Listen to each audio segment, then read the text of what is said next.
नाज़रीन, जैक ब्रिगमैन और क्रेग स्टंटन ये दो कांग्रेसमैन हैं जो अभी रिसेंटली पाकिस्तान के दौरे से बाहर गए। इन्होंने यहाँ पे खामोशी इख्तियार की, लेकिन वहाँ पे जाते ही ट्रंप साहब को एक इंतहाई ख़तरनाक ख़त लिख दिया है। इस ख़त में मोहसिन नकवी का भी जिक्र है, पाकिस्तान का भी जिक्र है, इमरान खान का भी जिक्र है, और ये जो ख़त है इसके जो आउटकम्स हैं वो क्या निकलने वाले हैं। पाकिस्तान की हुकूमत बुरी तरह फंस गई है। अगर ये एपीसी बुलाते हैं तो भी कई मसाइल हैं, इमरान खान फिर भी वहाँ पे आएगा।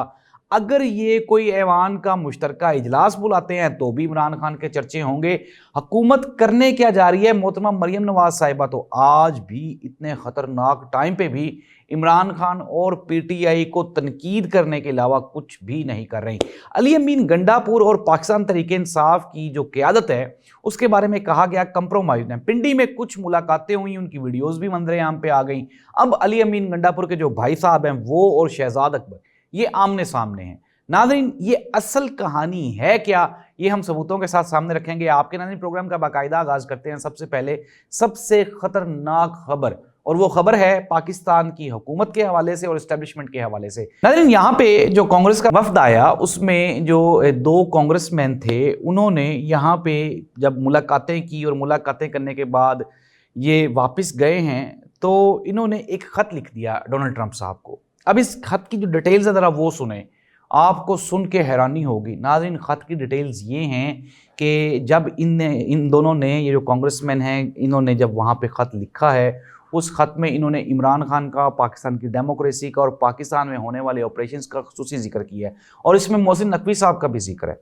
और इसमें ये सिफारिश की गई है कि पाकिस्तान में जो डेमोक्रेटिक वैल्यूज़ हैं, जो इक़दार हैं, वो आहिस्ता आहिस्ता मरती जा रही हैं, और पाकिस्तान में आइन और कानून की कोई आज़ादी नहीं है। इमरान खान को और सियासी कैदियों को यहाँ पे ज़बरदस्ती इन्वॉल्व किया गया है और इनको यहाँ पे कैदे तन्हाई में रखा गया है। नाज़रीन, इसके साथ ही साथ इस ख़त में उन्होंने ये भी सिफारिश की है कि पाकिस्तान में जितने लोग भी इन गैर आइनी, गैर कानूनी और ये जो गैर इंसानी रवैये हैं, इनके लिए जितने भी लोग रिस्पॉन्सिबल हैं उन सब पे वीज़ा की पाबंदियां लगा दी जाए। नाज़रीन, इसमें एस्टेब्लिशमेंट के बड़े बड़े नाम आने वाले हैं, इसमें हुकूमत के बड़े बड़े नाम आने वाले हैं, और ये जो मामला है आगे चल के इतना सिंपल नहीं होगा। देखने में तो ये लगा कि जब वो वफ्द पाकिस्तान के दौरे पे आया तो हुकूमत भी बड़ी खुश थी और कहा जा रहा था यार कि ये तो चीज़ें जो हैं वो सेटल डाउन हो गई हैं, लेकिन मैं आपको ये बता रहा था कि चीज़ें इतनी सिंपल नहीं हैं।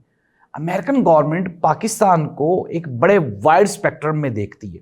एक तो उन्होंने पाकिस्तान को अपने मकासद के लिए इस्तेमाल करना होता है, साथ ही साथ उन्होंने दुनिया को कोई भी मैसेज देना हो तो वो थ्रू पाकिस्तान देते हैं। यानी कि पाकिस्तान के ऊपर पाबंदियां लगाना, पाकिस्तान से मोहब्बत करना, पाकिस्तान को मुश्किल वक्त में धकेलना, पाकिस्तान को मुश्किल वक्त से निकालना, ये सब कुछ अमेरिका दुनिया को दिखाने के लिए कर रहा होता है। वजह क्या है? चाइना पाकिस्तान का दोस्त है, सऊदी अरब पाकिस्तान का हमसाया है, दोस्त है, तो उन दोनों ममालिक को भी मैसेज देने के लिए पाकिस्तान का इस्तेमाल किया जाता है। अब पाकिस्तान एक ऐसी सूरत हाल में फंस गया है, एक तरफ तो भारत के साथ हमारी कशीदगी है, फिर पाकिस्तान में जो इंटरनल खलफिशार है, अंदरूनी जो हमारे मामलात है, पीटीआई को लेकर मोहतरमा मरियम नवाज साहिबा ने आज भी अपनी तकरीर में इमरान खान, इमरान खान, इमरान खान, 9 मई पीटीआई, पीटीआई 9 मई इमरान खान, ये 3 जिक्र किए। मोहतरमा मरियम नवाज साहिबा ने एक मरतबा भी भारत को कोई सख्त पैगाम नहीं दिया। इट मीन्स दैट ये रुझान क्या है, ये आपका जो मौजूदा सिचुएशन है उसमें वक्त का तकाजा तो ये था कि कोई कम अज़ कम बैनुल अक़वामी तो नहीं, कम अज़ कम हम अपनी जो इंटरनल जो मुल्की सतह पे हम एक हम आहंगी क्रिएट कर लेते। लेकिन साफ ज़ाहिर मैसेज है कि आप क्या कहना चाहते हैं। आप कहते हैं जंग लग जाए, मुल्क टूट जाए, बर्बादी हो जाए, हम इमरान खान को नहीं छोड़ेंगे।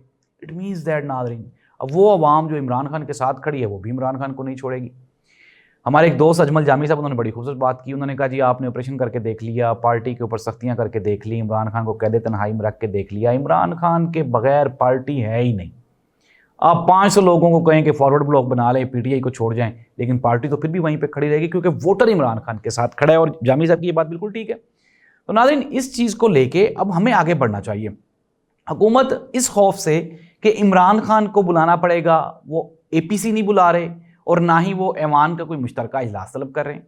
दूसरी जानब अगर हम भारत की बात करें तो उन्होंने ऑल पार्टीज़ कॉन्फ्रेंस भी बुला ली, उन्होंने मुश्तरका इजलास भी बुला लिया, उसमें उन्होंने अपना लाहेअमल भी बना लिया। और यार हम क्या कर रहे हैं? इट मीन्स दैट नाज़रीन, ये चीज़ें शो करती हैं کہ موجودہ اسٹیبلشمنٹ اور حکومت کا صرف اور صرف ایک ہی پلان ہے، اور وہ ہے عمران خان کو قابو میں رکھنا۔ اس کے لیے چاہے بھارت سے جنگ ہم جیتیں، ہاریں، لگائیں نہ لگائیں، جو مرضی کریں، لیکن عمران خان کو ہم سپیئر نہیں کر سکتے۔ یہ چیزیں ناظرین انتہائی خطرناک ہیں۔ وقت کی اور موقع کی مناسبت تو یہ ہے کہ آپ ایک ملکی سطح پہ ہم آہنگی کریٹ کریں، سب کو اعتماد ملے۔ اب ہم آ جاتے ہیں ناظرین عمران خان کے اوپر۔ یہ جو کرائسس ہے اس میں عمران خان کی پارٹی کا 90% رول ہے۔ یہ چیزیں پروفڈ ہو گئی ہیں، ثابت ہو گئی۔ عمران خان کی جو قیادت ہے وہ کمپرومائزڈ ہے۔ اے پی سی سے پہلے علی امین گنڈا پور کی کچھ اور لوگوں سے بھی ملاقات ہوئی۔ شہزاد اکبر نے کہا، یہ جو علی امین گنڈا پور کے بھائی ہیں ان کو مخاطب کر کے اس نے بھی شہزاد اکبر کے بارے میں ایک بیان دیا کہ جی آپ کو پارٹی سے کیوں نکالا گیا۔ انہوں نے کہا آپ مجھے یہ بتاؤ کہ اے پی سی سے پہلے علی امین گنڈا پور کی کس سے ملاقات ہوئی، آپ باتوں میں نہ الجھاؤ، اس کا ٹائم نہیں ہے ہمارے پاس۔ ناظرین علی امین گنڈا پور نے، اگر ہم بات کریں نومبر کے احتجاج کی، تو ان ٹائم پہ علی امین گنڈا پور صاحب جو ہیں وہ سامان اٹھا کے واپس چلے گئے۔ اگر ہم بات کریں معدنیات کے بل کی تو علی امین گنڈا پور صاحب نے گھٹنے ٹیک دیے۔ اگر ہم بات کریں کوئی احتجاج کی تو علی امین گنڈا پور صاحب نے گھٹنے ٹیک دیے۔ دیکھیں میں ایک چیز پہ میں ہمیشہ اپنے پروگرام میں علی امین گنڈا پور کو ڈیفینڈ کرتا ہوں۔ اس کی وجہ کیا ہے؟ اس کی وجہ یہ ہے کہ وہ عمران خان کا انتخاب ہے۔ انٹل انلیس، جب تک عمران خان اس کے بارے میں یہ نہیں کہہ دیتا کہ اس کو ہٹا دیا جائے، تب تک وہ عمران خان کا ریپرزنٹیٹیو ہے۔ لیکن علی امین گنڈا پور نے جو عمران خان کے ساتھ یا پارٹی کے ساتھ جو وفاداری کرنی تھی وہ نہیں کر پائے، اور یہی وجہ ہے کہ جنید اکبر کو لایا گیا۔ جنید اکبر نے کہا کہ اگر ہم اس سسٹم میں سے علیحدہ ہو گئے، الگ ہو گئے، تو پھر یوتھ اور یہ جو سسٹم ہے یہ آمنے سامنے ہوں گے، اور اس کے بعد پھر اس ملک کے ساتھ جو ہوگا وہ سب دیکھیں گے۔ تو اس لیے بہتر یہی ہے، نہ ہی تو ہم جیلوں سے ڈرتے ہیں، نہ ہی ہم ایف آئی آر سے ڈرتے ہیں۔ ہم یہ چاہتے ہیں کہ اس ملک میں آئین اور قانون کی بالادستی ہو تاکہ یہ ملک ترقی کر سکے۔ ناظرین خبریں میں نے آپ کے سامنے رکھ دی۔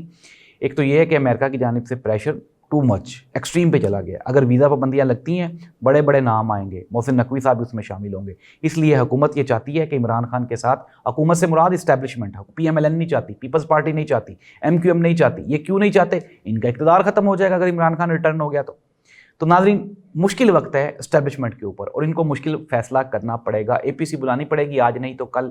اگر یہ نہیں بلائیں گے تو انٹرنیشنل سٹرونگ میسیج نہیں جا سکتا۔ ناظرین اس دعا کے ساتھ کہ اللہ کرے ان حکمرانوں کے سر پہ سے عمران خان کا بھوت اترے اور یہ ملک اور قوم کی فکر کریں، حالات کی فکر کریں اور واقعات کی فکر کریں۔ اللہ اس ملک کا حامی و ناصر ہو۔ اللہ حافظ۔